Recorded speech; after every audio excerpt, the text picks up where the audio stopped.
Rory McIlroy completes the career Grand Slam, first major since 2014. Big day in golf. Blake, what'd you think of the action yesterday? My guy, that old dog tried to spoil the fucking party, man. Oh, Rosie tried to spoil the party. Yeah, what an incredible week of golf. Not just yesterday. Yesterday was amazing.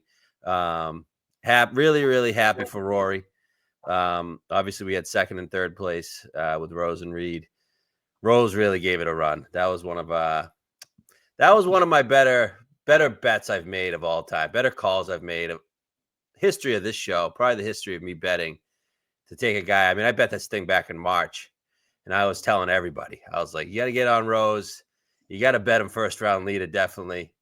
I was like, Rose ain't contending in these shit events. He's coming for a big one. And I just had a feeling after last year's Open, I was like, man, this guy is just. I feel like it's going to be Opens and Masters for this guy for the rest of his career. Not necessarily high on him for PGAs and US Opens. And if he just if that putter didn't go cold on Saturday, man, he would have the jacket. Obviously, Sunday plays completely different with his position. But I looking back Saturday night, I was like, this fucking dude gained 2 shots on approach just in Saturday's round. If he didn't putt like a fucking blind man, he And lost when like does he do that? 3 He and a never half does putting, it. and that never happens with Rosie. Never. Never. Like, if I thought he was going to play his way out of it on Saturday, it wouldn't be the most shocking thing, but it's shocking the way it happened. Yeah, I like if you told me going into Saturday's round, Rose is going to shoot a 75, I'd be like, yeah, I can definitely see that. That's going to happen. His irons haven't been great. He just finds a way to get the ball in the hole. That's what I said was going to happen the entire time. I don't know how he's going to do it, but he's going to do it. But obviously, I was thinking, yeah, he's going to have to do it with a putter because, I mean, he has no power in his game anymore. He's fucking 45. Yeah. So I just thought he would lean on the putter like most old vets do. And the putter went fucking cold. That 3-putt on fucking 16. Oh, when he stuffed it in there to 5 feet, and then that was a killer. He was just getting back into the tournament too after he missed some shorties on the front nine as well. But obviously, the big story is Rory. Great day for golf, I think. Although there is questions on it, like, do you think Rory won it? Or do you think he kind of backed into it? Oh, he definitely backed into it. I feel mostly positive about Rory's performance, but here's the thing. I've never seen a player accomplish something so big while simultaneously choking so hard. Dude, he crapped his pants multiple He did. times. I got it all listed right here. How many times he crapped his pants just on Sunday. Yep. Actually, let's go back to Thursday. He crapped his pants on 15 and 17, chipping that ball in the water. You can't do that on 15. Then let's just look at Sunday. How many times does this dude crap his pants and then come back every time? But look, opening hole, double bogey on Sunday. Like, what? I thought he was in trouble, and Bryson looked good. Did you think he was in trouble? I didn't think he was in trouble. I thought it was going to be he was just going to reset. I didn't know if he was going to win or not, but I didn't think he'd go anywhere. You know what I mean? I bought a piece at plus 130 after the double, so I obviously felt pretty good about it. Okay, then he gets it together, right? Played well the rest after 2 from 3 on, played great. Great birdie on 3, great birdie on 4, which is one of the hardest holes, 4. And that chip on 3 was great. He said that was the best shot of the day. 5 and 6 made pars. Then fucking 7 hits that fucking banana hook through the trees. Mm-hmm. Great, incredible shot. One of the best shots you see. 8 doesn't make birdie on 8. I don't think, right? No, he chipped it to like 6 or 7 feet and missed it. Yeah, and then he birdies 9, and then birdies 10. And I'm like, okay, this thing. And Bryson just didn't have it. Bryson didn't really have it all week. We'll get to Bryson. But Bryson was fading. Rose hadn't made his push yet. And then we get to 11. He almost went in the water. It's the start. He started to see it cracking a little bit. Got lucky there. 12 did what you have to do, make a par. And then 13. One, I didn't understand why he was laying up and why he chose that decision from the go. When it's just like, just hit it over the green. If the water's still in play. But either way, he had 85 yards. That was one of the worst wedge shots I think I've ever seen, especially from an all-class player, an all-class professional, probably the best golfer in the world, in my opinion. You know how bad that shot was? That was horrible. Immelman was like, this is 30 yards away from where he's supposed to hit with a fucking wedge. A wedge. You know how easy it is to hit a wedge? I hit my wedge like easily to 30 feet there. Like, and I'm a fucking 14 handicap. I don't get how you do that. It's choking. That's all it is. So he gagged there. Bogey's 14. Okay, Rose had the lead. He's lucky Rose bogeyed 17. And then 15, he hits one of the most incredible shots I've ever fucking seen. But even after that, he misses the fucking 5-footer. Tiger doesn't miss that fucking putt. Tiger has a sense for the crowd. He makes that putt. Like, what the fuck, dude? Make the fucking putt. Go win the fucking tournament. And then 17 hits another incredible shot. Makes birdie when it was tied. Okay, and then we get to 18. Perfect drive. Has another wedge. How does he go in the fucking bunker? That was another horrific bunker shot. That was horrible. Horrific wedge shot, I mean, not bunker shot. The bunker shot was fine. And then he gags it again. Of course, it was a 4 or 5-footer, just like Pioneers last year. Did you think he could miss that? He touched the hole. Did you think he could miss that? I thought he was making it. I was like, there's no fucking way this guy's missing this thing. That's what I thought too. I was watching. I was like, I know he's missed a couple of these, but there's no fucking way he misses this one. I said it out loud. And then me and my wife were watching it. And she was like, I don't know. Maybe he could. And I was like, no fucking way. And he missed it now. Like, just gasped. I could not believe he fucking missed. I could not believe it. It was so bizarre. Like, he was simultaneously crapping his pants and hitting incredible golf shots. Like, every time he crapped his pants, he would always bounce back. Even in the playoff, he played it perfect. I still don't know how Rose missed that putt. People have seen that putt a million times. That was the Sergio putt in his ass. He missed on the low side. Mickelson made that putt too. Yeah. It's just like, oh my God. So, like, did he make a clutch putt at all on Sunday? No. Not one clutch putt, right? He made some clutch putts on Saturday. He didn't make one clutch putt on Sunday.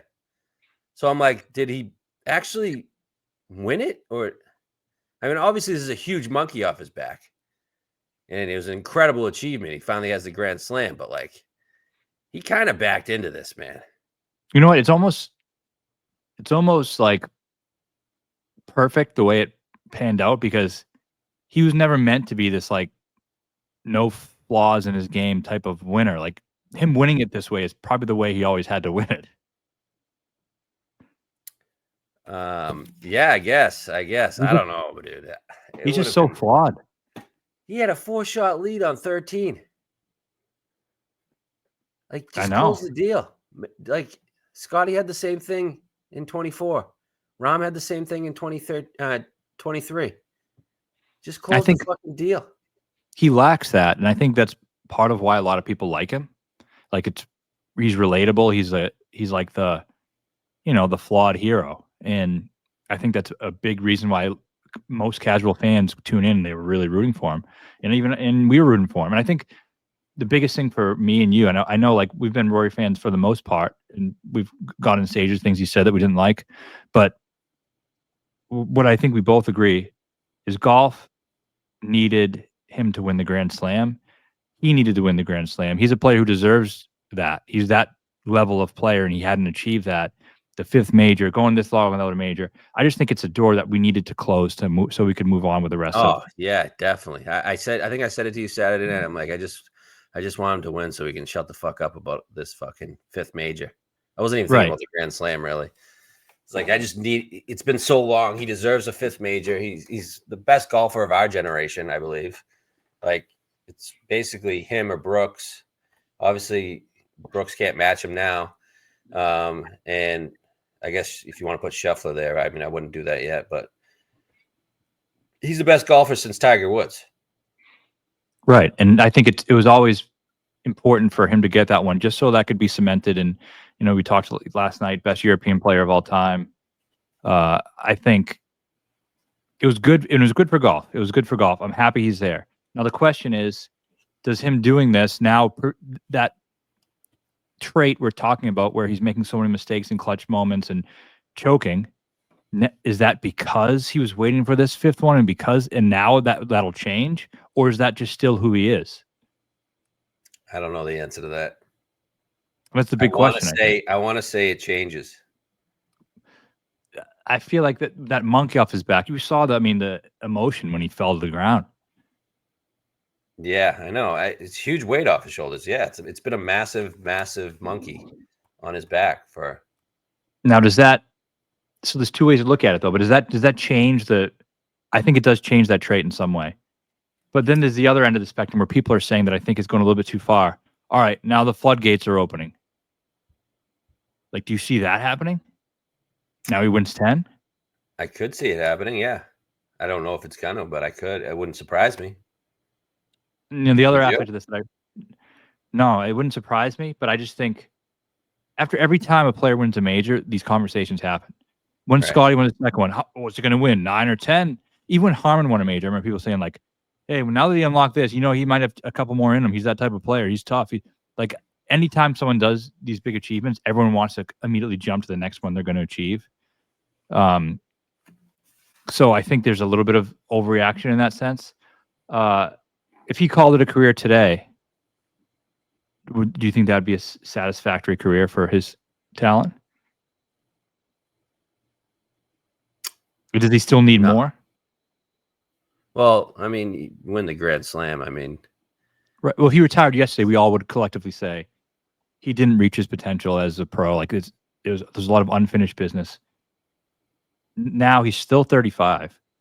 I mean, still has plenty of golf left. What does he need to do for us to say, okay, he lived up to what he had to live up to for his talent level and status in today's generation and game? I think 7 majors. Not a lot of people have won 7. Yeah, I think so too. I mean, I think it could go a different tier. Yeah, and I think his best comp right now is Phil. He's right behind Phil. Phil has 6 majors, 47 wins.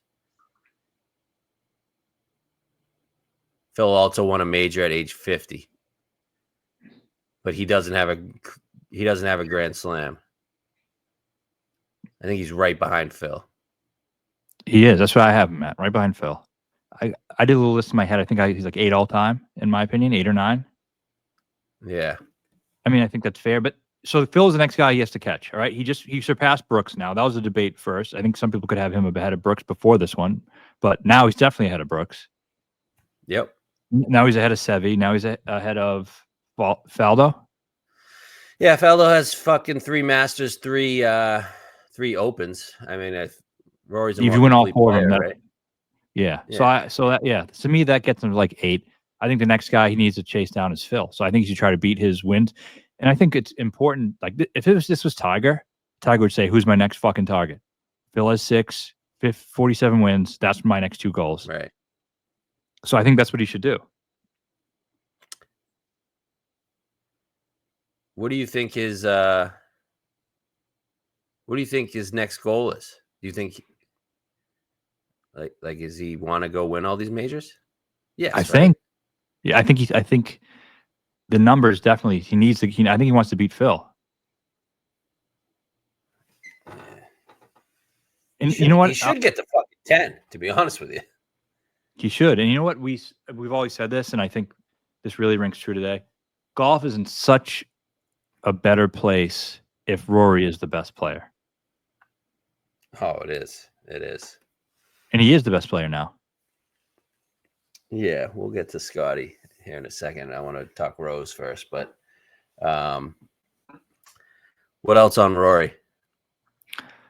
I mean, I think he's a very interesting figure. I mean, maybe the most interesting figure we've ever seen in the game. Like, there's so many levels. Bryson. Well, I mean, Bryson, you can't put him because just in history, he has no real place in that spot yet. I mean, in terms of we look back 50 years from now, like reflecting on his career, Bryson's definitely going to be there. But I think he obviously needs a couple more to even be talked about in that sense. Is Rory as interesting now that he's got the Grand Slam and now that he got a 5th major, or was he only interesting because he went 10 years without a major? Well, I think that's part of the story, and now he is interesting because, I mean, who wins 4 majors and then 11 years later wins their 5th and they're still in their prime? It's like such a odd situation. And then just him personally, he's so lovable at times and then so hateable at other times. I know. It's crazy. Wild. It's like sometimes he's my favorite player of all time, and sometimes I despise him. I know. Going into Sunday was like the Masters couldn't ask for anything more. You got the 2 biggest names in golf going head to head. I know it didn't play out that way, but it was built up big time as soon as the Sunday pairing got finalized Saturday night. And it was like you got PGA versus Liv. You got Rory Bryson rematch from Pinehurst last year. It was just something else. Like, it was amazing. Was it the best Masters of our lifetime? Had it all. Huh? Was this the best Masters of our lifetime compared to maybe 2019? But I mean, 2019 had a lot of drama too. Yeah, you know what? Both 2019 and this one had a lot of choking, but a lot of good shots too. Yeah. For me, this one was better. I don't know what it was. I also watched a lot of this Masters Sunday on my phone because I was in fucking AAU tournaments. My fucking kids decided to fucking win basketball games this weekend. So I had a fucking day yesterday. I watched all of it though. Yeah, it's good. I mean, me in 2019, I remember when Tiger was winning, there was an open house at my fucking condo. So I was in my car during the open house watching on my phone too. So maybe that took away from it a little bit for me. But I thought this one was a little better. Okay. I mean, I cried when Tiger won in 2019. So I don't know. I almost cried yesterday. I got a little teary when I was watching him in the press conference, but oof, man. Yeah. Which one is more meaningful? This one or Tiger's? I mean, Tiger winning. They both are the most meaningful 2 moments of our life in golf. Yeah. That was something yesterday, man. Oh, that was something. Fucking Rose, man. That was such a good call on Rose, man. That clip you posted from our account, I was like, we're gonna bet him 1st round leader. Boom, hit that motherfucker right out the bitch. Yeah, that was great. And then we were spot on. We were like, I don't know how he's gonna fucking do it. He's just gonna fucking do it. He's an old dog, old grizzly vet. He just wants majors. That's all he cares about these days. Fucking majors. And he had everything going. Leader by 2 going into Saturday, and the putter just fucking went cold. Oh my God, man. So close.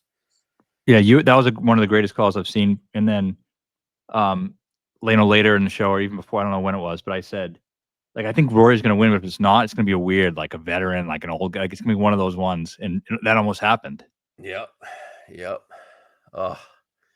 And I was like, during the playoff, I was like, I had no idea what to root for, man. I was like, I can win so much more money if Rose wins.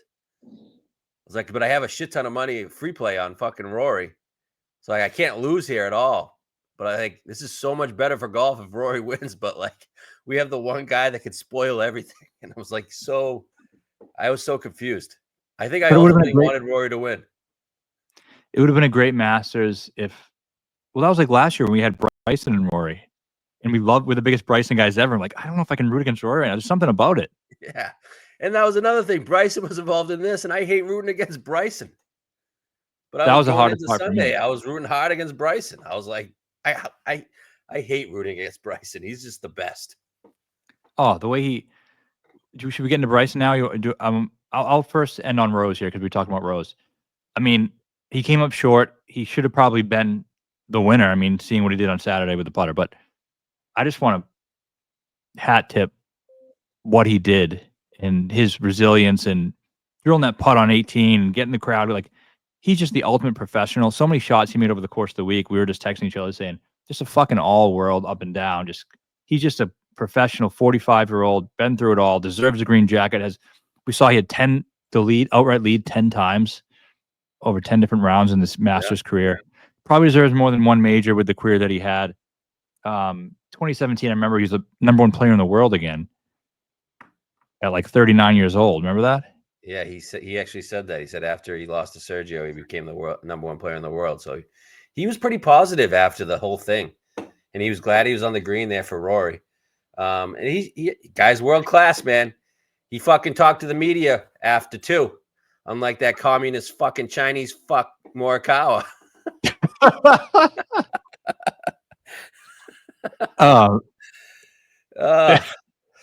I that think guy.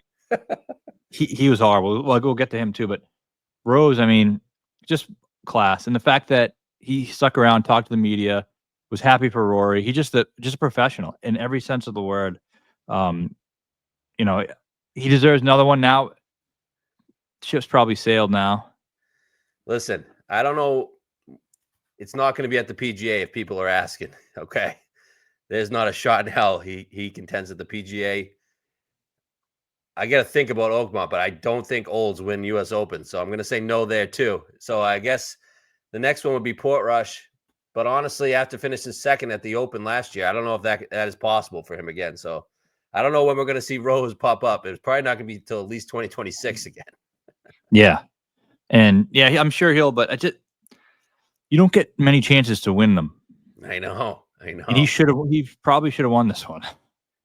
Putter doesn't go cold. He wins this on Saturday, which is fucking bananas. You know, that was the first Masters where two guys had 2 rounds of 66 or better? No. That's fucking wild. 2 guys. Wow. So Rose did it, and who else did it? Rose and Rory. Friday and Saturday? Yeah. Yeah, it's crazy. So. All right, Bryson here. All right, Bryson. I mean, he just didn't have his iron game at all. But, like, it's just, I'm so sick and tired of people saying he can't get around the greens anymore. This guy got around the green incredible at Pinehurst. He had his fucking C game this week, tee to green. Yep. Around the green, he was incredible. And it ultimately, like, his tee to green game just cost him on Sunday, but he got up and down from everywhere. And you know what else? He's just the ultimate competitor. Like, his will in the crowd, like, they just get him get him like in contention. Yeah, he gets energy. The thing I most impressed with about Bryson, well, first of all, he was 47th in approach going into Sunday. I was like, there's no way this guy can win. Like, it's admirable what he's doing, but there's no way it's sustainable in the 4th round of a major. But with that being said, I've never been so confident in his ability to win majors going forward. Oh my God, 20-1 Quail. I love it. I'm so fucking horned up for it. I can't wait to be back on the big dog. Oh, because he so did happy not have it. I was so sad not being on the big dog this week, man. Oh. And the fact that he didn't have it and he was able to get in the final group with Rory, who's playing some of the best golf in the past decade, and you get for himself, and you get Bryson just finds his way to get in that fucking group. Sheer willpower and energy from the crowd, and he didn't have it. And that's why I don't even know if it's a good fit. And he even said he didn't have it. He wasn't even faking it. He told everybody. He was like, I don't know what's going on in my air game. I don't have it. It's like, I got to figure it out, but I don't have it. He had like 500 balls on the range. Like, I mean, and I love the fact so many things that he did were incredible. I mean, letting Rory go to the tee first because he wanted Rory to feel him walking up in the crowd to get energized when he walked up. Yeah. Like, he's modern day Arnold Palmer. I just, And I think the only difference is some people hate him. I thought everybody loved him. I think some people still hate him because someone's like, no one likes Bryson. When I said, how great he was, but I haven't get that. I'm pretty sure most people like him now. Who's the crowd rooting for? The crowd was definitely rooting for Rory, from what I'm hearing. But I mean, man, Bryson, going into the event, like practice rounds and like Thursday, Friday rounds, the two biggest followers are Rory and Bryson. And it's like a huge drop off after those two. What a week for golf, man. It was the best. The Masters had it all.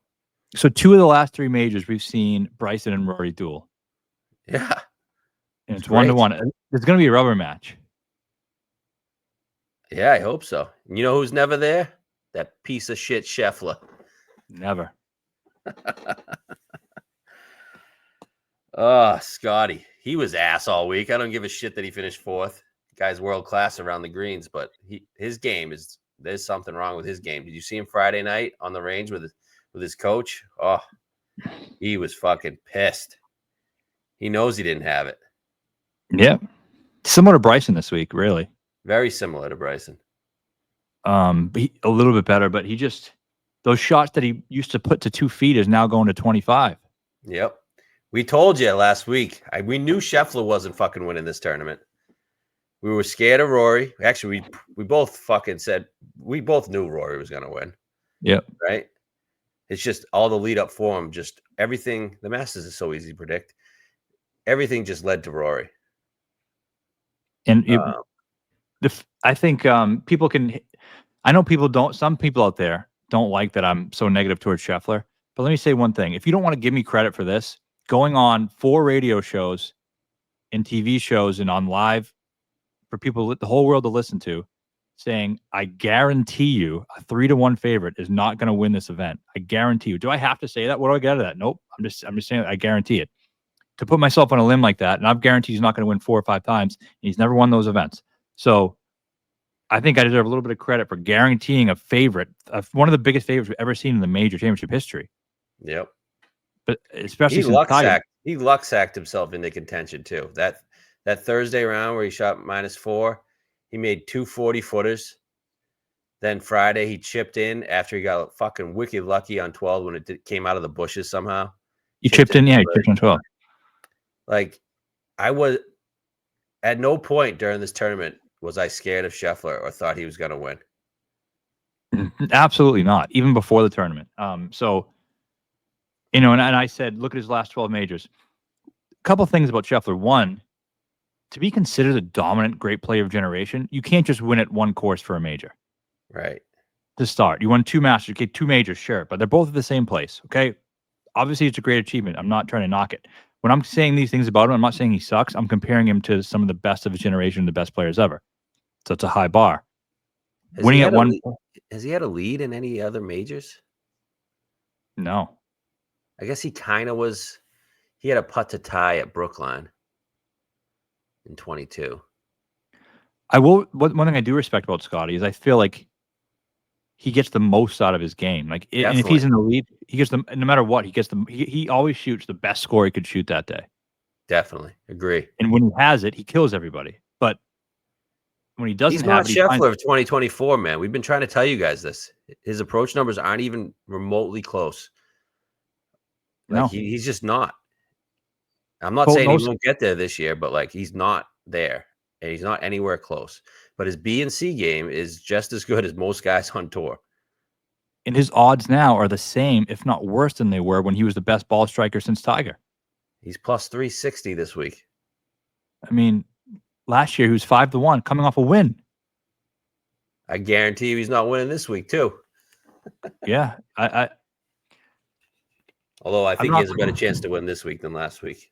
I do too. I'm not quite getting the guarantee. I'm not like crazy scared of him, but I think this course when he's on is just it's just so easy for him with the way he plays. Definitely. But I mean, people are so enthralled with Scotty, and I know Colt Knost got pissed at me for saying this. Did you see that? Colt Knost and Shane Bacon just sucking Scotty off all fucking week on the feature groups. Guy wasn't even playing half the feature groups. Yeah, and he's so he came back at me, and I understood where he's come from a little bit. He's like, "Hey, man, like, Yeah, they got air to fill. I saw that. yeah, we got to fill it." So I don't mean to call him out directly because I think everyone's doing it, and I do think, and I know, I'm sure it's a hard broadcast to do on just two featured groups. You got to talk about something. I get that. So I didn't mean to, and that's why I didn't say his name or anything. But I mean, just everyone saying, "Hey, man, Scotty, he's only 7 back. You get in this thing." Like, let's not take attention away from what's really happening on the course to maybe think maybe possibly this guy who doesn't have it. Like and that's what I said back to him. I said, "I get it, but you probably should have mentioned that he's 37th in ball striking this week, and for someone to come back from 7 shots back to start a major, they might have to be hitting the ball like at least kind of good." Little did they know that old dog Rosie was coming back. Yeah. What else we got from this week? Anything else on Scheffler? He's a really, really good player. Yeah, everybody gets on us that we shit on him. We know he's a fucking incredible player. Like, no shit, he's really good at golf. Like, no shit, he can contend with his B game. If he wasn't a great golfer, he couldn't contend with his B game. He fucks. Right. He's great. Really good. All right, what else did I have? I mean, the shots Rory hit. Some of the shots Rory hit this week were just, I was in awe, man. Saturday, don't forget the Saturday shot on 15 when he actually made the putt. That was amazing. When he made like 4 birdies in a row, and he made 3 sixes in a row. I mean, 6 threes in a row to start the fucking Saturday round. That Saturday start was fucking electric. I felt like everybody was fucking doing stuff except Rose. Rose was just sucking. People were making stuff from all over the place. Yeah.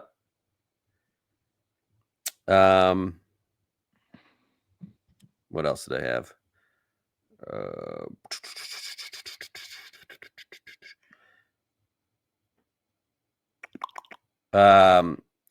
Liv performed pretty well overall.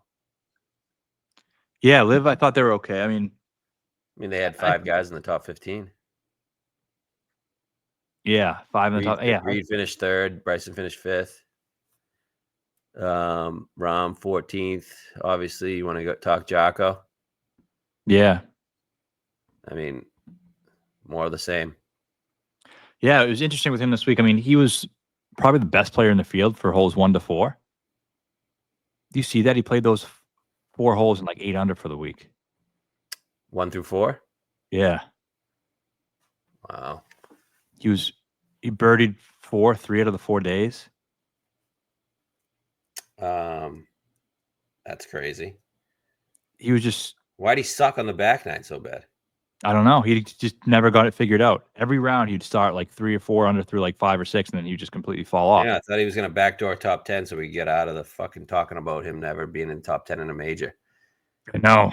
And then he just fucking like 13. He does not like 13. Holy shit. Or 15. No, he doesn't. And I don't know how he went in the water. I was hoping he'd get us a top 20 because I had him to finish like 22nd or better on a site, and somehow he put it in the water on 16 with that pin on Sunday. I'm not sure how he did that. Way short and left, I know. Like that, like I didn't even think the water was in play there. So I don't know what it is. I still people aren't gonna like it, but I'm not gonna go away from him. I still believe in the talent. I'm hoping for a 50 for the PGA. And I just think Quayle's probably a better fit for him. I thought Augusta maybe was, but he's had now his 3 best major finishes there. But there's something about it, obviously, that he's not liking. Yeah. Yeah. I mean, I'm on him at Quayle. Get him in the right spot. And I think talent doesn't go away. I don't think it's a pressure thing. I don't know. Yeah. I don't know. He didn't putt at all this week. If it was all pressure. Felt like a very defensive putter because he was featured every single day. Yeah. Felt like a very defensive putter. He had some great shots. He had some shots. The one on 7 through the trees. And the one on 5 through the trees. And if he played bad because he was nervous about playing in a major, like would he have come out Thursday and birded first 3 of the first holes, 4 holes? I know. Right off the hop, I was ready to fucking go to war with this guy. And then, yeah. I don't know. Sucks. But I'm ready to go back in at Quail. Think it's a great course for him, actually. And not even just the course, just maybe get a PGA first, right? Like that's what a lot of guys do. Yep, definitely. I'm fired up for Quail. What else did I have this week? I mean, back to Bryson. Bryson's the third best golfer in the world. Why? Yes, updated top 5 like it anymore. I know. Shouldn't he should be 10-1? Yeah, it should be Rory, Scheffler, Bryson. Yep. X is right after them. Yep. X is 4, and then I would still give to me Rahm is 5. Right. I think you can make a case to price Rahm, Ludwig, Collin all together. Yeah. So, but especially in majors, man. Bryson's going to be involved in just about every major besides the Opens. Yeah. The Open, he'll be involved in the Opens at St. Andrews. Yeah. How about Ballast pissing in Race Creek? That was crazy. And like his comments was like, he made it like it was so like it was like wasn't a big deal. I'm like, dude, I'm pretty sure you can't just piss in fucking one of the most historic creeks in the world. I don't know, this guy, like golf.com or like Joel Colgan or whatever his name is. Yeah. Like he's like, he posted this like tour about him taking a tour on Race Creek in like a kayak or something. And his coach is like, careful, bud, there's piss in there. This dude is just fucking pissing in Race Creek. Just 20-year-old has no idea about the history. Just 20-year-old Spanish guy has no idea about the history of fucking Race Creek.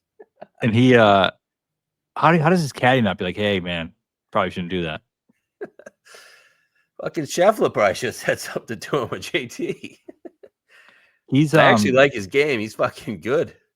He's really good, and he's definitely going to live next year. Definitely. I think it's like 90% sure. Yeah.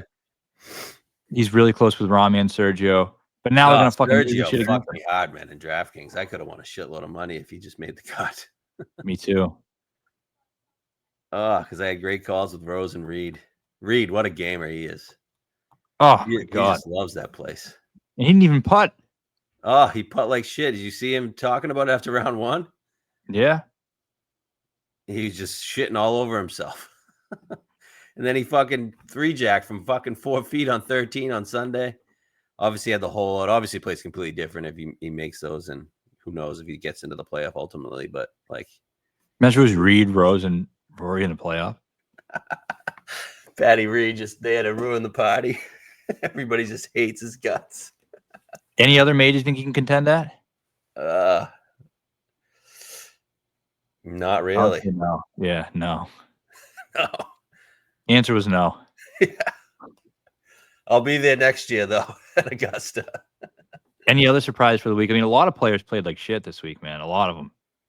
Yeah, let's start with Nick Dunlap shooting a 90.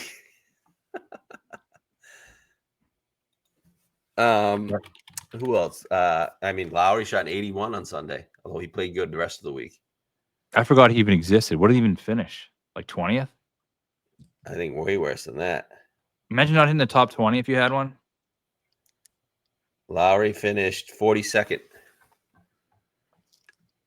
Jesus Christ. All right, so let's look at it. Go down to the board. I mean, Ludwig, we want to talk about him. Tripled 18, finished 7th. Obviously, he was tied for the lead for like 2 minutes. I was actually pretty surprised. I thought he played really good Sunday, but prior to that, I thought he was luck sacking it. I don't know. I'm not a Ludwig guy, man. Yeah, I hear you. I mean, a lot of hype, but he had a chance to fucking win it. I know. He's just so talented. Yeah. But I feel like every time I bet him, he just sucks, and it makes me mad when he pops because. With that being said, I can't thought get him right. I thought he had a chance to win, but once he like got to 10, I was like, he's making bogey on 17 or 18. Zach Johnson with a T8. Pretty good. Homa found his game somehow. Maybe it was the caddy's fault. Yeah. Hatton kind of took himself out of it with that crazy miss on 17 Saturday. Yeah, I never thought he had a chance, but I mean, did you hear him talk about it? No. He said there was something there at the hole. He's like, it didn't make any sense that it missed. He said something hit his ball. I was like, what? Something hit his ball. Yeah, he's a character. Big fan of Hatton. I'm glad he played well this week because I was getting a little worried as we bet him at a couple of these majors, and I hope he gets back to where he was at the beginning of the year. You bet JT, I bet Rahm. Obviously, better result for Rahm than JT, who was pretty bad, but I mean, both losing bets. What are your takes on both those guys? Well, like Rahm, I said something just seems off, and I think this was him to play well on the weekend was a good way to get back into things. I think he's gonna win a major this year. Could be Oakmont, could be Portrush. That's my guess. But it was good to see him finish strong. He looked like himself finally over the weekend a little bit. Yeah, did you watch him and Neiman? Yeah, Sunday? I watched every shot. Yep. Yeah, so he opened with 75, then went 71, 70, 69. So got better as the weekend progressed. Very positive going forward. Putted really bad in round one, but putted great the rest of the week. So he was making everything on Saturday and Sunday. Yeah. And then, that scumbag Morikawa. Oh, I think I might be done. I'm gonna be done with him, man. When have we ever been on him though? I know, but it's like I think I bet him twice this year, and did we bet him already this year? One time, I think was at Torrey, maybe. Yes. Yep. But I just hate him. Yeah. Like I'll bet these guys who I like that keep failing me. I get it, and I'm pissed they let me down, but I still like these guys. Let's make it a rule not to bet him in majors. Fuck him. Or maybe ever. No, he's gonna get Memorial. We know it. Yeah, Memorial. That's the only place I'd consider him. The rest, I mean, any Jack Nicklaus course. Fuck him, man. That's his best place is Jack Nicklaus. Oh, and then the other guy I want to talk about was Vic. Is he back? I think so. I mean, he's working his way. He said his swing was a 0 at one point, and then it was a 4 when he won Valspar. And this week he said his swing is a 6. So he's trending towards back. But I think by the time PGA and US Open come, I think he contends in both or one of them, and I think he wins one of them. Yeah, they're not giving you numbers though. No, 25 I think is good. Yep. I didn't ask. What's JT's deal? What do you want to talk about it at Heritage? Yeah, let's talk about it at Heritage. He was a big letdown, huh? I thought he was going to play really well. I didn't even bet him, but I thought he was going to play really well. Yeah, it's hard to explain, but I don't really think his performance at the Masters is really related to what he's going to do in these other regular events. Yep. Agree. Do you? No. I view this major as like a one-off. Like whatever happened in this major, it's a different thing. It's not the same kind of tournament. Oh, it's completely different. Like I don't really care what he did in it. It'd be cool if he contended, but what doesn't change how I view his regular season events. Correct. I actually never going into the season. I said I don't think he wins a major, but he's going to win a couple times. Same. So, yeah, that's it on the Masters. It's good. All right, so we'll go into Heritage. This event used to be really great when it was a regular event, but now that it's a signature, it's obviously the same course. Feels really terrible. good, but what it is. It loses, terrible. Yeah, it loses something. It loses what made it good.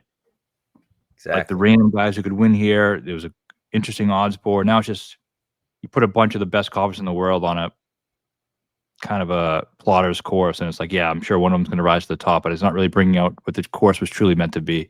And golf doesn't need a big event after the biggest event.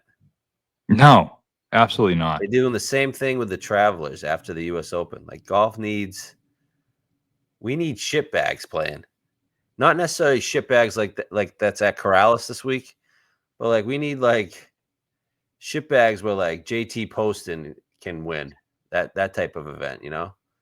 Yeah, and why does where you get like a couple guys like in the Thomas Cantlay that are the top guys that favorites for the event, not like the big dogs.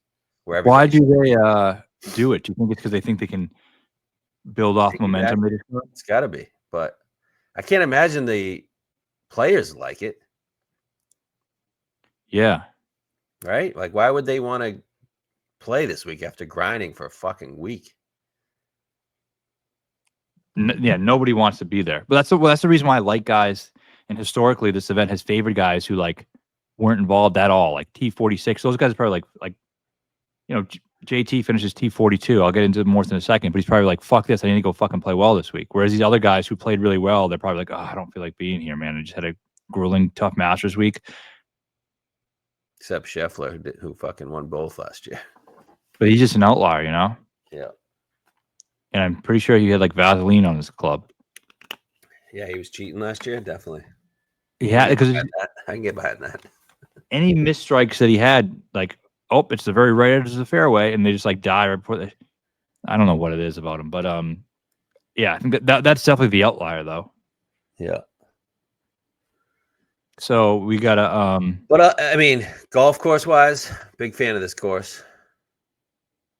It is, but just kind of sucks that the good players can kind of like fuck it up.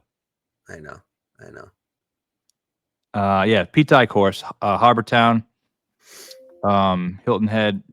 Obviously, a lot of guys play out of here, live here. It's a par 71, 7,099 yards, pretty short. Pete Dye design, really tree lined, a lot of dog legs, so you can't really like overpower the place. You kind of got to lay up on most tee shots. And then you kind of get like mid to long irons in some holes coming in, which makes it interesting. Small greens. Yeah, positional. You have to be in the right spots in the fairway on a lot of the holes. Yeah, right. So you're gonna be in the right, create the right angles in really small greens and forced layups. So it's all about the second shot and being in the right position in the fairway. Field obviously is great. Everyone's playing. The only person I noticed that wasn't playing was Rory. Is there anyone else? Hideki. Rory and Hideki. Yeah. Past we haven't had any withdrawals yet this week, right? Not yet. Nope. That's so good. Past winners, you get Furyk in 2015. So this kind of looks at the type of golf you're looking at. Furyk in 2015. That's the reason I don't like it being elevated, because we knew the type of golfers to target here. But now when all the best players play, it's like, yeah, of course, Scotty Scheffler can fucking win anywhere. I've hit this tournament 4 times and have multiple second place finishes too. It's crazy. I mean, I think I only hit it once, but Furyk in 2015, Grace in 2016, Wes Bryan, and Grace.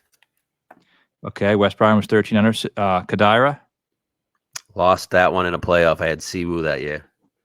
2019 was CT Pan. That was the year his wife was on the bag. That was the year we were on Cooch. Yeah, remember that? Snedeker shot a 59 in round 1. No, that was Wyndham, I thought. Maybe that was at the Wyndham. Okay. Because Cooch was contending in that one too, I think. Yep. Oh, Pan was in that one too. Pan won that one. Pan almost beat Snedeker. Snedeker won. Oh yeah. And Wyndham. Yeah. That was when he sprayed a couple right and his wife's on the bag, and yeah, I remember that. Pan 2019. So Webb was 2020. We hit that. We hit that one. We did hit that. So I did hit more than one. Webb won in 2020. That was a great one. That was the second event out of COVID. 28-1. I'll never forget that. Him wearing that yellow shirt on Sunday. He had a fucking majestic 3-wood into 15 for Eagle. That was a great winner. And we hit DJ the next week at Travelers. Yes, we did. Yes, we did. 28-1. That was fucking amazing. Yeah, it was. And that was right when golf was getting back. It was like, oh, Yeah, it was great. one of the Everybody greatest was times. playing. It was like what real signature events should be. 140 guys. All the best players were playing. No live yet. It was like Yeah, it was the best. that was 5-6 years ago. Holy shit. You know, Stu Sink 2021. that was a crazy one. Spieth in 22. Do we have someone in contention that week? I'm sure we were on Cantlay. Yeah. And in 2023 Fitz, we're on that one. On that one, baby. That was a great one. Put it right in Spieth's dick in the playoffs. 2 fucking feet. 40-1. That was awesome. Oh, that was a great one. You weren't confident in that one, and I was like, dude, I'm telling you, fucking Fitz is winning this golf tournament. And that was the week after we hit Rahm at the Masters. I was like, shut the fuck up. I remember that. I do Fitz remember is that. fucking winning this tournament. You were like, we have no fucking chance here with these guys that we bet. I'm like, fuck you, Fitz is winning. That was when Fitz never won shit. Yeah. That was the week after we hit Rahm at the Masters. Yeah. And then Scotty last year. Well, real cool, real fun, interesting event. Yeah, that was fun. It's so cool watching Scotty hit fairways and greens and winning by 4 shots. Real good for golf. Real cool. Real cool guy. Real cool guy. So I get approach, good drive percentage, Pete Dye, short game, green and regs, course history. And I'm pretty happy with the model spit out this week. So what's the model? Let's hear it. We got Colin number 1. No surprise. Scott Scheffler, Russ Henley. 4th is Patrick Cantlay. 5th is Bud Cauley. 6th is Dan Berger. 7th is JT Thomas. 8th is Sepp Straka. 9th is Brian Harmon. 10th, Aaron Rye. I mean, all those guys basically feel like they could win the Heritage. They do. Even like the Harmon. Like if Harmon didn't win 2 weeks ago and this wasn't an elevated event, like, or even if he didn't win, I'd be interested in Harmon. For sure. I think he's 2nd or 3rd in strokes gained total at this course. I mean, he just fits the profile of a guy that would win this. Yep. But he can go to hell. You can go to hell. Even if he didn't win, I probably would just say fuck him too. One thing about Colin is everybody's been saying this is like the perfect golf course for him, like the last 4 or 5 years, and it just never comes true. Like he separates when it's hard to hit fairways because he hits every fucking fairway, you know? And here, everybody's hitting fairways because you're forced to lay up and hit irons. Yeah, it's like the best mid-iron guys, and you're going to miss a lot of greens because the greens are small and you have mid-irons coming in, so you need some short game. Yep. I mean, I'm not going to rule out Colin winning this. I could see him winning this event, but I just don't think he separates as much. Right. I understand that point. It makes a lot of sense. I mean, if everyone's hitting fairways, that's his best skill is mitigated. Right. And then Scotty, I mean, obviously makes sense. But, all right, getting to the top of the board here. Yes, sir. All right, you want to use DraftKings? Would you use the Odd Checker US? Do you have that? Okay. I like that so we can tell the people where the best number is. Okay, let me pull it up. RBC Heritage. Okay. You got Scott Scheffler, best number 9-2, so plus 450. Are you on the US or UK one? Oh, fuck. Is it UK? Yeah, go to Google Odds Checker US. Odds. Do you have it up? I can get it up pretty fast. Odds Checker US. Okay. I got wrong. Oh, I was looking at the PGA Championship ones. I'm really interested in the PGA Championship numbers now. I think now's the time just to keep surveying the market. Do you want to give some people some numbers here or what we're looking at? Yeah, I mean, I want to bet Bryson 18-20, whatever it is a fair number. I have a piece at 20, but I want to bet a full bet on him. But I think what's a good number on Bryson? You think? I think 14 is a good number. Yeah, I have a full bet on Bryson. I bet at 20-1. More than full bet, actually, on Bryson, 20-1 at Quail. If you had no bet right now, what do you think is a good number to bet him, and would you still bet it? He's 12-1 on DraftKings. Yes. Yeah, 14. So he's 14. It says 14. Well, if you have 365, he's 18, but I don't know who has that. Go bet that fucker. All right, so some decent odds here, actually. Okay, so Scheffler is the favorite. He's 4-1. Best price is BetMGM, where he's 4. And then he's the only guy. Oh, then he's the only guy under 10. So we're saying we're not interested, right? Yeah, fuck that guy. Okay. Next guy is Colin. Best number is 11. He's 750 on Caesars. 11 on DraftKings, which is the best odds. We said, I think, obviously, this has been a place I think he could win. I think I've bet him here before. Yeah, I got no interest, though. He hit the ball pretty well last week. Short game was bad. 11-1. No, thank you. Third guy is Xander, who I think makes some sense. He's 12-1 on all books. Yeah, he does make some sense, but I feel like he's more. I know he won Travelers, but I feel like he distinguishes himself more because he's such a good driver of the ball.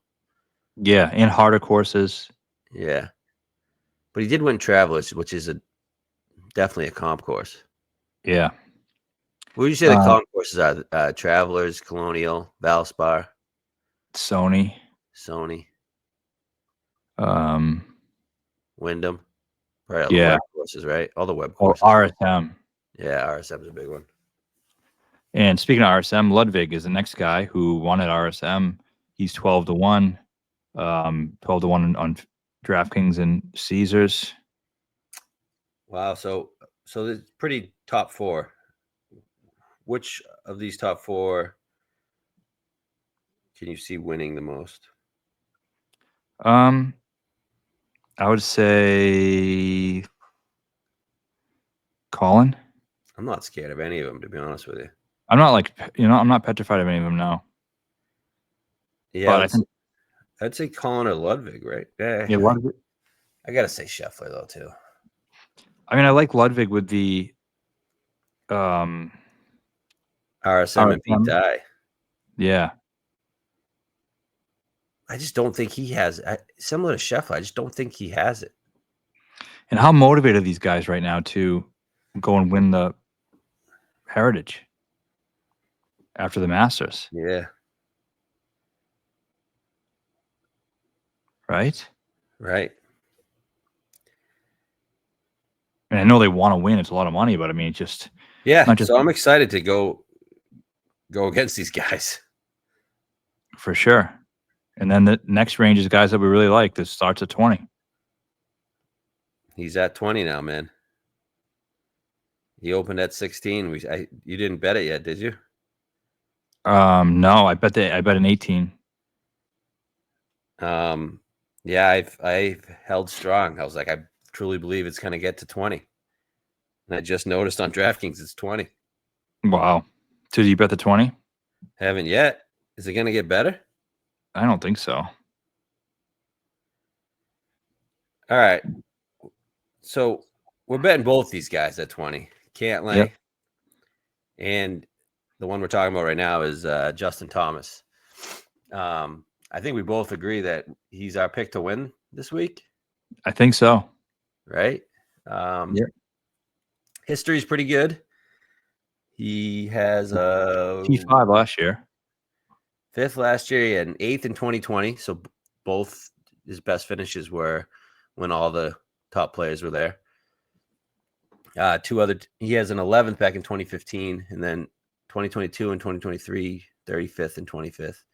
I don't care about last week. I much care about what he's done in the season in a whole, and I love what I saw of Valspar.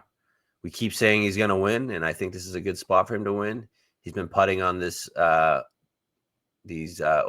greens, which is what we got this week, right? Yep. He's won in Carolina at Quail. I know it's a completely different golf course, but similar type area. And I just love what I see from him. I watched him Sunday. He was featured Sunday, and I saw him hit some really good shots. And I think you get out of the majors, and this is the spot where I can see him contending and winning. I think 20 is a great number. I do too. I think 20 is a really good number. Here's the thing. When he came in second at Valspar, we hit Vic, so maybe that's why I'm looking at it in a lighter lens. But, I mean, walking away from that event, I was like, I felt like he's back. Right? Yeah, he should have won that event. And he was great. This is the first time we saw him on the back nine of a Sunday, like, really making great shots and making putts. And he's been putting great all year. He even putted good last week. So what do you think at the Valspar? Game 3 on approach wasn't like crazy, but gained 6.8 putting. Third at Valspar. It's been 3 straight weeks he's gained on putting. He's gained putting 7 to 9 events this year or something. 7 to 10. 7 to 10. And he's I think it's a good course for him because he doesn't have to he can spray the driver. He doesn't have to use the driver. He can lay up, and then he's a great mid-iron player.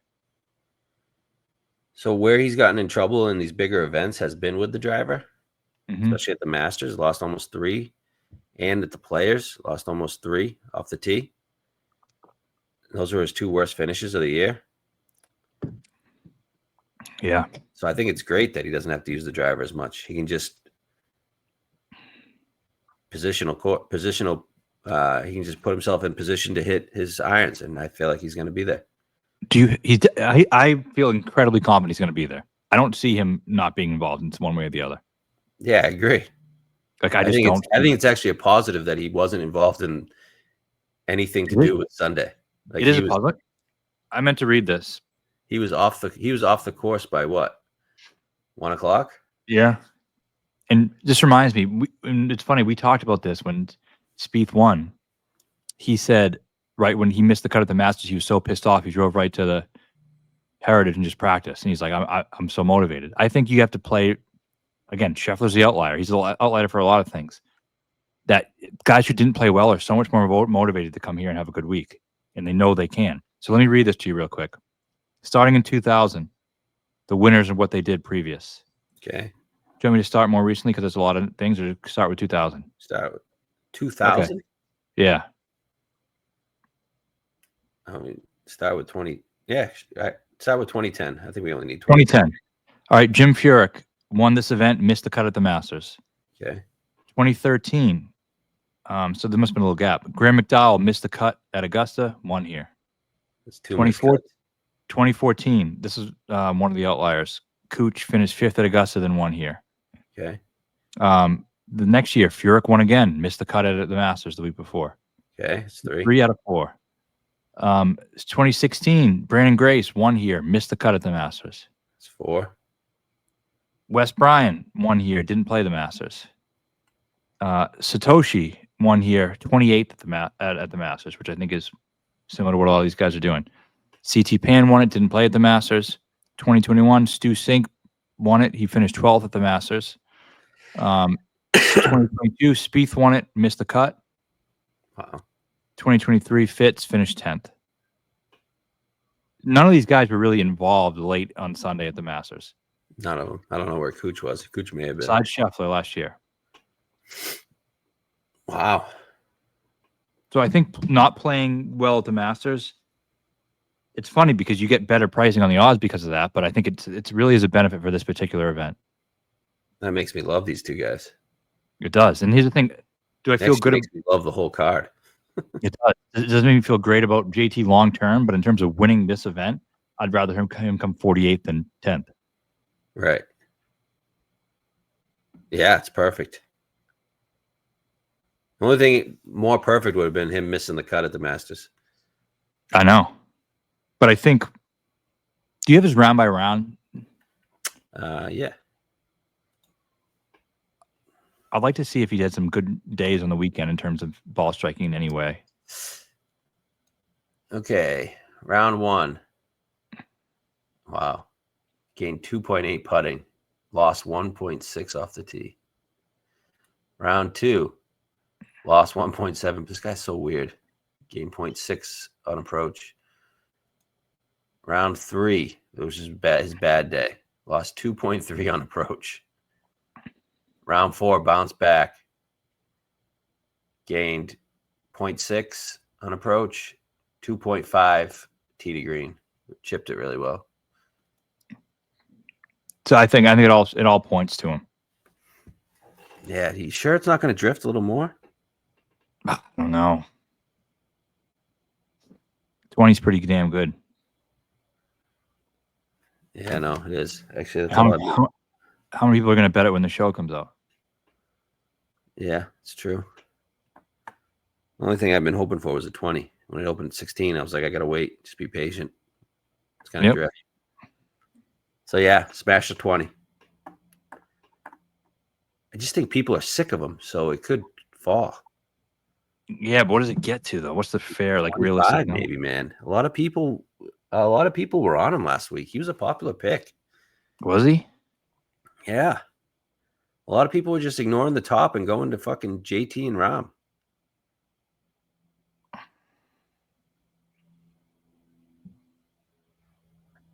I like JT a lot this week, man. He's your winner. He's going to win.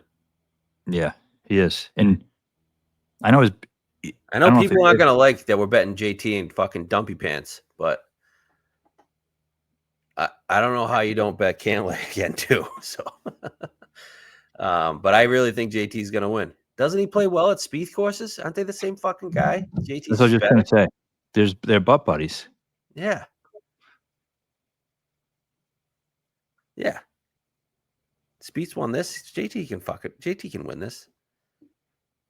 He's going to win this. Yes, he is. I love it. I love it. Yeah, I love it too. All right, then this Cantlay. Obviously, this is I don't know.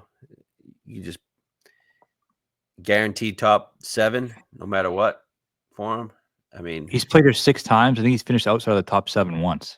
That was a miscut in 2021. Who knows what he was doing? But the other 6 times, 3rd, 7th, 3rd, 2nd, 3rd, 3rd.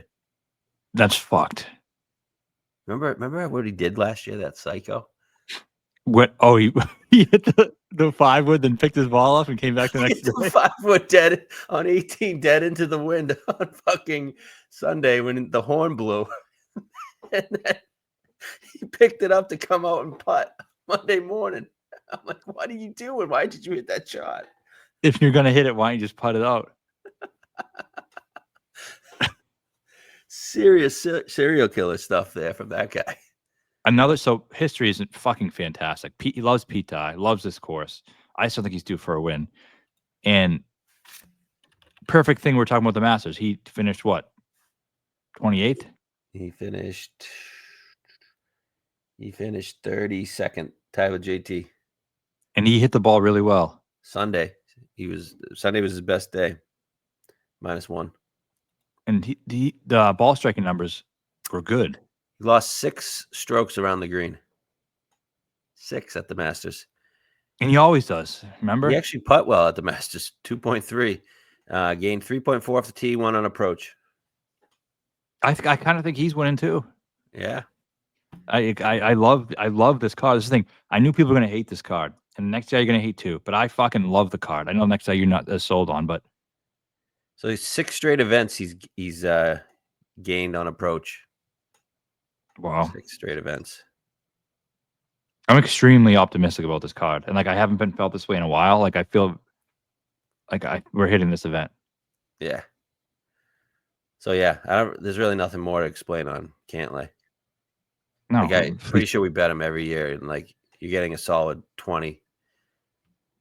I think he's usually 12 here. I know, and we'd still bet it. Yep. I mean, this is just his place. Yep. Yeah, he's gonna win this sometime in the next 5 years, I think. Yeah, you just get in. We bet it every year. I'm not going to stop betting it now when it's the numbers better. Yeah. Okay. I don't know. Is there anything more to say on that? Nope. Just don't watch him play golf. He's a terrible time, but he's gonna be in contention this week. Okay, so those are two at 20, and then you got Corey Connors, Shane Lowry, Russell Henley. You get Connors 22. What's the best odds there? He got too close on Sunday, so no. But Right. No, I'm just saying it. I know. Numbers. 22 is the best. Okay, Shane Lowry 25. I see a 28. He's 28 on BetMGM and Caesars. And he got too close. And he sucked on Sunday. Yeah, it's 81. He can't win anyway. Okay, and this other one, Henley, missed the cut, but he was actually really good on Friday. He's a guy we would typically bet here if he didn't just win. Right. Just won. He's going to win 2 elevated events in a row. Right. I'm with you. I'm not going to bet him at all, but like now that I'm thinking about it, missed the cut. Yeah, he fits everything. 7 over on Thursday, but bounced back. I think he missed the cut on the number. I think he was 4 under on Friday. But yeah, I agree with you. He already won API. I got no interest, but I wouldn't be surprised if he's around. No. And the next guy is the one who I bet. Okay. I haven't pulled here. I've been waiting for this pod to talk about it. I'm interested in both these guys at 30. So I'm seeing 33 on both. Really? Where at? FanDuel for Tommy and 33 at BetMGM for Vic. Okay. You give me Vic, 'cause I'll give you. You give me Tommy, I'll give you Vic. Yeah. So for Tommy, for me, I just think I've always thought this is an event that he had a really good chance of winning. It fits his skill set. He's a good mid to long iron player. He can lay up. Just comes down to whether you can putt or not. But finished 10th here a couple of years ago. Hasn't been incredibly good here, but Fitz, he's very similar player to Fitz, who won here. All these Europeans play this place really, really great. And this is the year, I think, and this fits to your point too, but this is the year of the European Ryder Cup player. Look at all these guys. Rose, what he did last week. Rory's won 3 times. Straka won. Oberg won. I just think these guys are playing better right now. And he's been steadily playing good. He's playing good golf. He gained strokes putting last week, I want to say, or no? No. Horrible. His putter's been horrible. The last 2 weeks, it's been absolutely horrific. But again, putting really doesn't correlate one week to the next too much. But he's been a bad putter this year. I know. Terrible. Are you positive he's playing as good as he was a month ago? He played pretty good at the Masters, but not good enough where it would make me consider him. What did he do at the Masters? He chipped in a lot, it looks like. Gained 6.1 around the green. Wow. 0.8 on approach. Hit it off the tee well. Lost 5 putting. Just can't putt. Valero lost 5 putting. But Valspar gained 6. But why can't he putt, man? He used to be a fucking good putter. He used to be a great putter. What the fuck happened? You think he's just working on with Butch on his game? Maybe. Forgets the putting. Vic talked about that, how he actually started practicing putting a couple weeks before the Valspar because he's been grinding so hard on his iron game. Yeah. I think that could be it. It happens to a lot of these guys. It's crazy how just a little. Look at JT. Remember how horrible of a fucking putter he was for the last 2 years? Tommy? JT. Oh yeah. He's gaining strokes putting he's gaining strokes putting every week. Yeah, I still don't trust him. But that's probably why I'm saying, because he's spending time practicing on putting. Yeah. And he's not doing the other things, and now he's not the best iron player right now. So it's about finding the right balance. And I don't know. This is more of I don't have that great of a reason for you. It's just a really gut feel. I think this is a great event for Tommy. I think he's going on the radar now. He's never going to win that event when he goes down to 20-1 and the whole world fucking bets him, right? Agree. I'm really torn. I'm really torn between these two guys because I know we can only fit one of them. Vic just won his last start. Well, he didn't win the Masters. Right, but that doesn't count. We said it's a separate entity. I saw some great stuff out of Vic at the Masters, man. He's winning the PGA. He's a major player. I know he won the Valspar, but he had to win that. Does he win it for what? For his confidence. All right. Hear me out here. I'm betting JT and Cantlay. I need some win equity on this fucking guy. You're asking me to go for a third guy with Tommy? Why wouldn't I just go to a proven winner, Vic, who wins more than any guy not named Scheffler on the fucking tour? Like, how many fucking wins does this guy need to have? And he's the same price. I honestly think he should be priced at 16-1 this week. I know. I get that. I do too. It's fucking.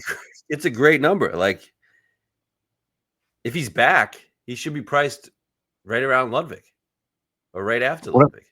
What if he's just not quite back and he's almost back? Another counterpoint. Wait. I want to go round by round at the Masters. His approach numbers. Okay. Gain 1.5 round 1, 3.1 round 2. Rough day Saturday, lost 1.7. Came back, gained 1.1 Sunday. And I was looking at his Heritage Weeks. He was a first-round leader in 2020. Oh, no, 2023. Ultimately finished, he shot a 64 that day.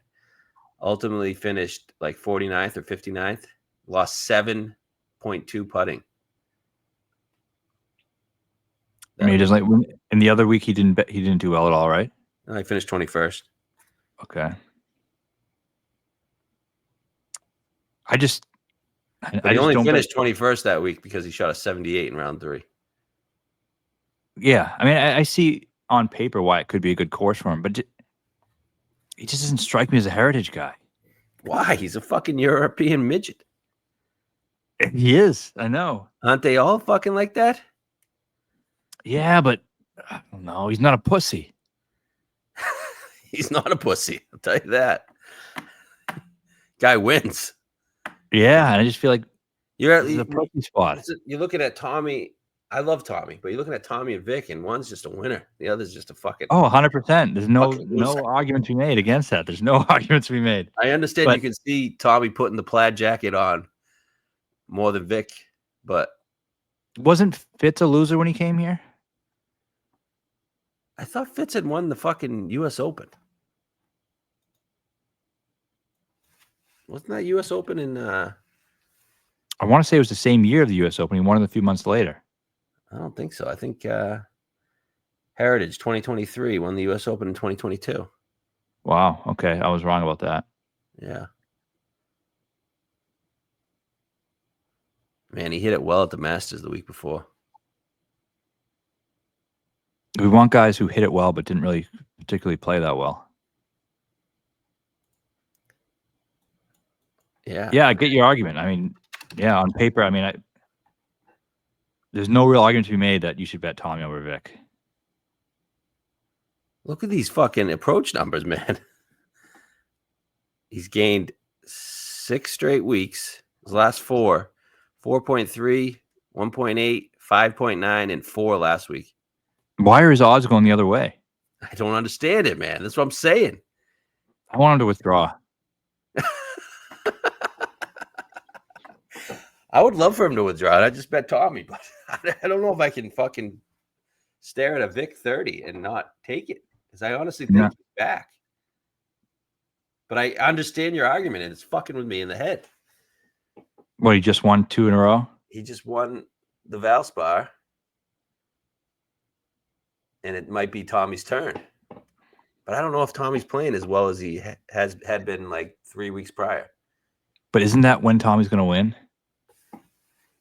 Nobody's on him this week? Is that what you're saying? No one on him, and also, like, maybe he's just, I don't know, is he really going to show it coming? Some guys don't show it coming. He's playing good enough. He hasn't finished worse than 25th in any start this season. Has he? Yeah, he won? 62nd at the Valero. But other than that? No, no. It's worse. Yeah. 22nd at Pebble. He's just Tommy's just. We don't need to see any. He's just Tommy's just Tommy. We know what he does. Okay, but Vic sucked ass all year and is still able to win an event. Yeah, he's a He's winner. so fucking good. Yeah, he's the fucking coolest guy on tour. I know. He's the best. That's like saying the tallest midget, but he's not many cool guys on tour, but he's definitely the coolest of them. So yeah, I'm leaning Vic. Hard to argue. We could have just bet all four, but we bet two guys down the board. I like these guys though. I do too. I actually think they can. I like them a lot. Actually, I like a lot of guys this week. Yeah, there's a lot to like. There's a lot. And do you want to talk about these other guys, or can we just talk about who we're betting? I had one question on one guy before we get to it, and it's not Spieth because I'm passing on him, but I wouldn't be surprised if he's around. J Day. He hasn't been too good at this course. He hasn't. I don't think so. We say we did bet a J Day 100-1 at Quail. Yes, bet a J Day 100-1 at Quail. That's right, DraftKings. I think the number's crazy. It is. It is. He would have won the Players if he played it. Just count it as a win. Yeah, he would have won that. He was in contention. What did he finish? At API, got a mud ball. Yeah, but I mean, last week he played well. T8 last week. Yeah. Would have won API, went for a mud ball. Yeah. Fucking mud balls, man. Spieth was bitching about that. You hear him? Yeah. What a pussy. So basically, Day's won the Players and API. He's 100-1. Yeah. Why wouldn't you bet him at Quail? He's won the PGA and he's won at Quail. He's won at Quail. That's crazy. He's showing. He's getting to that phase of his career where I know he's younger, but big events for him. He's 35 in real years, but in like golf years, he's like 47. Best finishes this year are at Pebble, API, the Players, and the Masters. Yeah. Players which he didn't play in. He was winning though. I was certain of it. If he didn't get sick. Yeah. Who? All right. I don't know. I don't know about this event. Okay. All right. So what's that? I think long and difficult is still where you need to bet him. Yeah. I kind of just wanted to talk about J Day because I love him. Yeah. And then another thing, Spieth, before we go on, I do think that 40 is a good bet. Me too. Can't bet it, but I like it. Okay. Berger's 45. We bet a 65 last night. He's 45? 45. I fucking pounded that 65. You knew he was going to go down. Oh, yeah.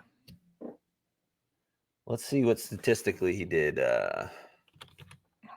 last week.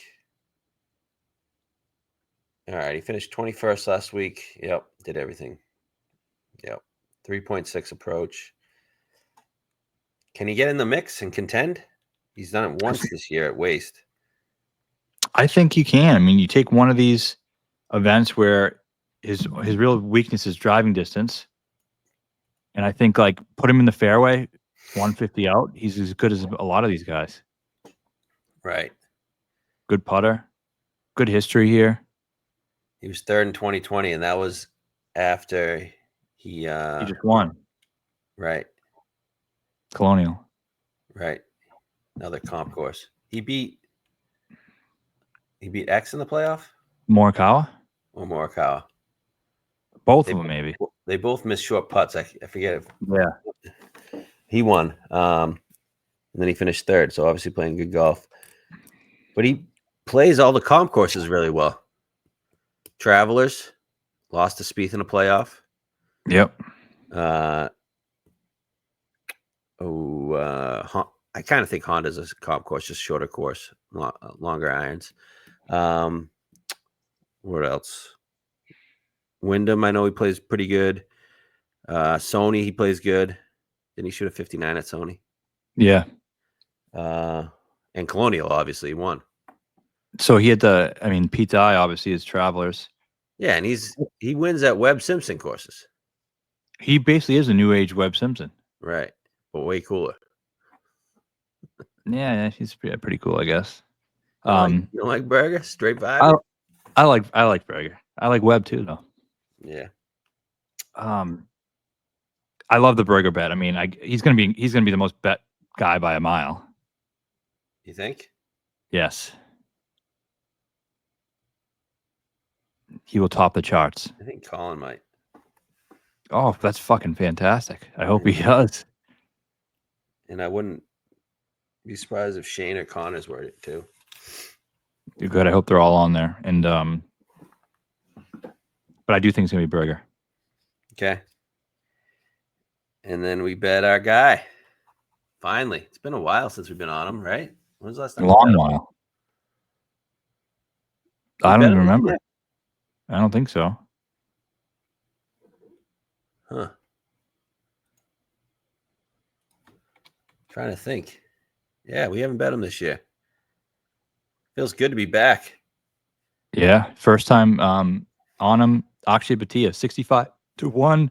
I think this is gonna be a sneaky under the radar play this week. I mean, as much as it can be when it's on the show. But I think he's a sneaky plotter. I was saying this to you the other day. Like everyone thinks, I don't know what everyone thinks. I think people think he's just like a good driver and stuff, which he is, but he's more of a shorter hitting accurate player. He doesn't hit it very far off the tee. He drills fairways, hits it short.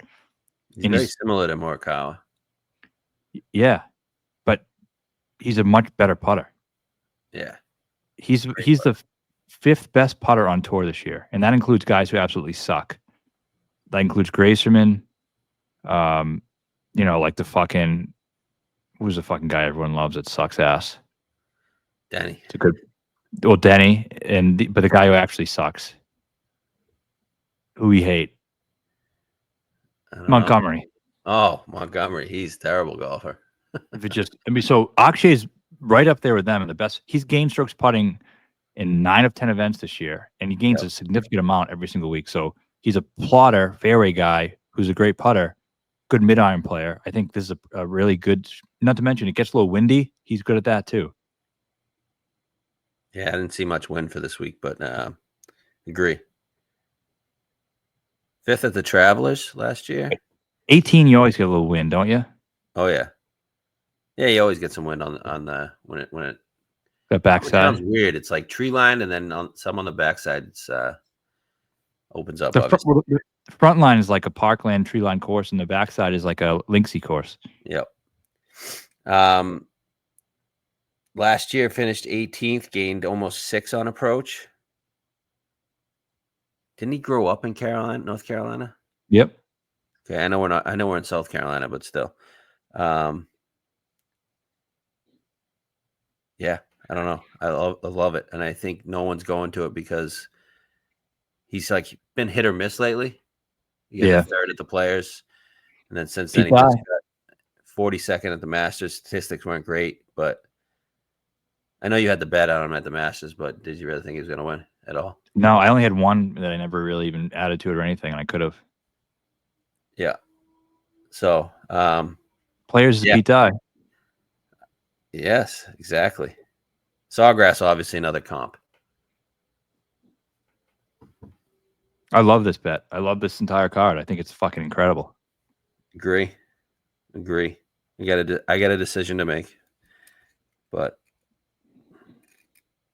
some other guys I don't mind Bud Cauley at 80-1. That is something there. Elevated advantage a lot. Yeah, there's some big numbers out here. Zal's 80. Kind of like Billy 110. I was thinking about that. Just can't bet all these guys if you bet what we have already overexposed, and I'm fine with being a little bit overexposed. I'm happy with my card. I like some other guys, and Billy are definitely entertain, and I think some guys make sense. I mean, even Denny, Rye's another one, yeah. But whatever you do, don't bet Justin Rose at 60-1. No, people have been asking me about that. What have I been saying the last few weeks?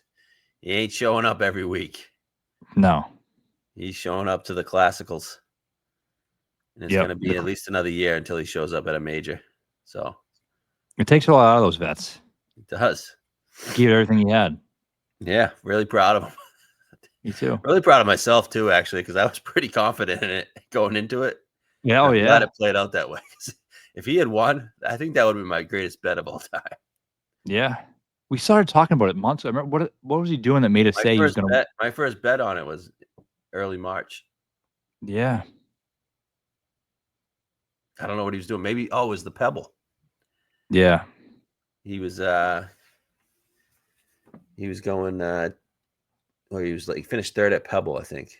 And then I was like, man, this guy who finished second at the Open, Pebble, he's just showing up at these Does Pebble and Masters, I mean, leaderboard correlation is pretty severe. Yeah, it's crazy. DJ, Spieth, Rory won both this year. Rose was contended at both this year. Obviously, Tiger. Open there. Crazy. Adam Scott? No. Phil dominated. Yeah. It's weird because it doesn't make any fucking sense. No, it doesn't. I think guys just love playing these classics. Yeah, meaningful. Yeah, Ludwig. Yeah, that's true. Ludwig. I don't know. Did Scotty play it? Yeah, that was his. He first started start back the season. Yeah. All right. Well, there's a winner on this card, so I recommend pounding it. JT winning. Yeah, I think JT wins, or Cantlay could win, or Berger, or all of them could win. Actually, I love them all. Me too. I love them all, but yeah, JT has gone to head. So, all right, moving on to Heritage. Really happy for Rory. Completed the Grand Slam. Glad that's out of the way. Can stop talking about that shit now.